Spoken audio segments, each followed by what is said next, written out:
நான் வந்து 10 years love பண்ணி கல்யாணம் பண்ணிட்டேன். என் ஹஸ்பண்ட் ஆப்போசிட்ல தான் உட்காந்துருக்காரு. எங்க இருக்காரு? டோர்கர். ஓ, என்னங்க அப்படியே அவங்களுக்கு சம்மந்தமே இல்லாம அப்படியே அமைதியா உட்காந்துருக்கீங்க. உங்களை பார்த்தா பெருமையா பேச வந்திருக்காங்க போலயே. பாத்தீங்களா?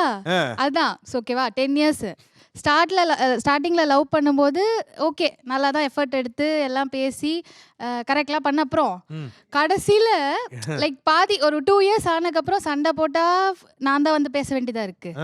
எது பண்ணாலும் நான் தான் போய் இது பண்ண வேண்டியதா இருக்கு. எப்பவுமே பாய்ஸ் எப்படி நான் வந்து லவ்ல சொதப்புறாங்க சொல்றேன்னா அந்த ஸ்டார்டிங்ல போடுற எஃபர்ட் ஸ்டார்டிங்ல அந்த கொடுக்குற அந்த அட்டென்ஷன் வந்து அது கண்டினியூஸா கொடுக்கறது கிடையாது. ஓகே, அந்த கண்டினியூஸா கொடுத்தாலே பசங்க. ஆனா இப்போ நீங்க வந்து லவ் மேரேஜ்ங்களா?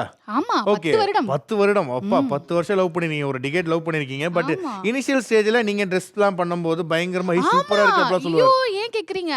வந்து அழகி அப்படிலாம் சொல்லலாம். 10 வருஷம் ஆச்சு. என் கல்யாணத்துக்கு அன்னைக்கு கூட நான் கேட்டேன். பக்கத்துல உட்கார்ந்து கேட்டேன் எப்படி இருக்கு நான். அவனுக்கா எப்படி தாலி கட்ட போறேன்ற பயம். ஆனாலும் பதில் சொல்லணும்ல, நம்ம எக்ஸ்பெக்ட் பண்ணுவோம்ல. ஸ்டார்டிங்ல சொன்னதுங்க அந்த மெசேஜ் எல்லாம் ஸ்கிரீன்ஷாட் எடுத்து வச்சிருக்கேன் நானு. ஓகே, ஆரம்பத்துல சொன்னது ஆனா கல்யாணத்துக்கு அப்புறம் சொல்ல. ஆமா, நீங்க வந்து ஹாப்பி ஆகணும்னா உங்களை அழகின்னு கூப்பிட்டா ஹாப்பி ஆயிருவீங்களா? ஆமா, எத்தனை வருஷம் ஆச்சு. கூப்பிடுங்க ப்ரோ. என்ன ப்ரோ நீங்க அழகி என்ன அடிக்கிற மாதிரி அழகின்னு கூப்பிடுறீங்க? எனக்கே டென்ஷன் ஆகுது. நல்லா கூப்பிடுங்க.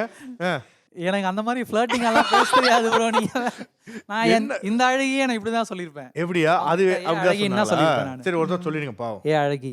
Thank you. ஓஹோ, வா, நைஸ். ஜாலியா இருக்கு.